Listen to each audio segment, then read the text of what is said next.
அனைவருக்கும் வணக்கம். சட்டம் அறிவோம் நிகழ்ச்சியில் நாம் தொடர்ந்து சந்தித்து கொண்டிருக்கிறோம். இன்றைய தினம் குழந்தைகளுக்கான ஒரு சட்டப்பிரிவை நாம் பார்க்கலாம். பொதுவாக சட்டங்கள் குழந்தைகளை 18 வயது பூர்த்தியடைகிற வகையில் குழந்தைகள் என்று சொல்கிறது.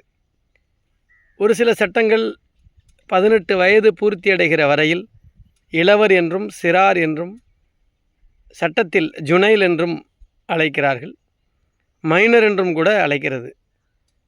ஒரு சில சட்டங்கள் 18 வயது பூர்த்தியடைகிற வகையில் குழந்தைகள் என்றே அழைக்கிறது. இப்போ போக்சோ சட்டம் நம்ம பார்க்குற 2012 போக்சோ ஆக்டில் 18 வயது பூர்த்தியடையாத ஆண் பெண் இருவரையுமே குழந்தைகள் என்று சொல்கிறது. குழந்தை திருமண தடுப்பு சட்டத்திலையும் 18 வயது பூர்த்தியடையாதவர்களை குழந்தைகள் என்று சொல்கிறது.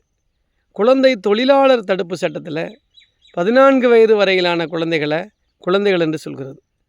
Juvenile justice care and protection act இளஞ்சிறார் பாதுகாப்பு சட்டத்தில் 18 வயது பூர்த்தியடையாத நபர்களை சிறார் என்றும் இளவர் என்றும் மைனர் என்றும் சொல்கிறது. அப்போ அதே மாதிரி வயது வந்தோர் சட்டம் இந்தியன் மெஜாரிட்டி ஆக்டில் 18 வயது பூர்த்தி அடையாத குழந்தைகளை இளவர் என்று சொல்கிறது.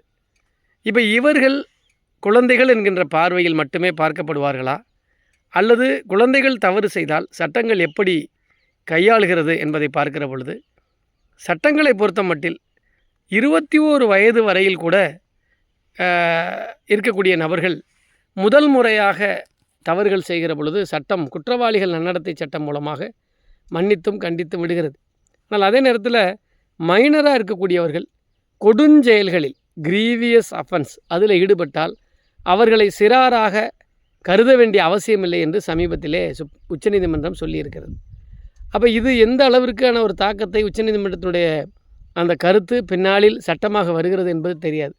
இதுவரையில் 18 வயது பூர்த்தி அடையாதவர்கள் மைனர் என்றும் இளவர் என்றும் குழந்தைகள் என்றும் கருதிய நீதிமன்றங்கள் அந்த 18 வயது பூர்த்தியடையாத வரையில் அவர்கள் என்ன குற்றம் செய்தாலும் அவர்களை சிறுவர் நீதிமன்றத்தில் வைத்தே இளஞ்சிறார் நீதிமன்றத்தில் வைத்தே அவர்களை சில்ட்ரன் கான்ஃப்ளிக்ட் வித் லா சட்டத்தால் முரண்பட்ட குழந்தைகளாகவே கருத்தில் கொண்டு அவர்களை சீர்திருத்த வேண்டிய கடமையை சட்டம் செய்தது. ஆனால் சமீபத்தில் உச்சநீதிமன்றம் சொல்லியிருக்கிற கருத்தில் சிறார்களாக இருந்தாலும் அவர்கள் கொடுஞ்செயல்களில் கடுமையான அஃபென்ஸில் ஈடுபட்டால் குற்றச்செயல்களில் ஈடுபட்டால் அவர்களை சிறாராக கருத வேண்டிய அவசியமில்லை என்று சொல்கிற பொழுது எந்த அளவிற்கு சட்டம் அவர்களை கண்காணிக்கிறது என்பதை நாம் பார்க்க வேண்டும். சரி, இருந்தாலும் கூட முன்னாடி இருந்த 1860 இந்திய தண்டனை சட்டமாக இருக்கட்டும், இன்றைக்கு இருக்கிற 2023 பாரதிய நியாய சங்கீதா பிஎன்எஸ் சட்டமாக இருக்கட்டும், குழந்தைகளை எப்படி பகுக்கிறது என்று பார்த்தால் 1 முதல் 7 வயது வரை உள்ள குழந்தைகள், 7 முதல் 12 வயது வரை உள்ள குழந்தைகள், 12 முதல் 18 வயது வரை உள்ள குழந்தைகள் என்று 3 விதமாக அந்த 18 வயதுக்குள்ளே இருக்கக்கூடிய குழந்தைகளை பகுக்கிறது. 1 முதல் 7 வயது வரைக்கும் இருக்கக்கூடிய குழந்தைகளை முற்றிலும் குழந்தைகள் என்றே கருதுகிறது. ஆகவே அவர்கள் என்ன தவறு செய்தாலும் அல்லது அவர்கள் செய்த விளையாட்டு செயலால் பெரிய அளவிலான ஒரு தீங்கு ஏற்பட்டாலும் கூட அவர்களை மன்னித்து அவர்களுக்கு எந்த விதமான தண்டனையும் இல்லை, அவர்களுக்கு முழு விலக்கு. 7 முதல் 12 வயது வரை இருக்கக்கூடிய குழந்தைகளை எப்படி பிரிக்கிறது என்று சொன்னால் சட்டம் 7 முதல் 12 வயது வரை இருக்கக்கூடிய குழந்தைகள் இது தெரிந்தே ஒரு தவறை செய்தால் குற்றச்செயலில் செய்தால் அவர்களுக்கு தண்டனை, இதை செய்தால் இந்த தண்டனை என்று தெரியாமல் செய்கிற பொழுது அவர்களுக்கு தண்டனை இல்லை. அப்போ அதை இன்மெச்சூரில் செய்யக்கூடிய குழந்தைகள், மெச்சூரில் செய்யக்கூடிய குழந்தைகள் என்று 2 விதமாக 7 முதல் 12 வயது வரையில் இருக்கக்கூடிய குழந்தைகளை பிரிக்கிறார்கள்.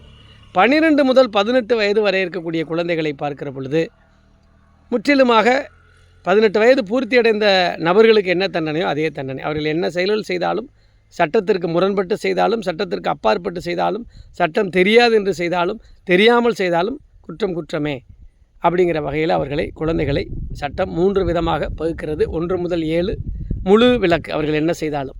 7 முதல் 12 தெரிஞ்சு செய்தால் தண்டனை, தெரியாமல் செய்தால் விட்டுவிடலாம். 12 முதல் 18 தெரிஞ்சாலும் தெரியலைனாலும் அவர்கள் சட்டத்துக்கு முரணாக செய்தால் அவர்களுக்கு தண்டனை தான்.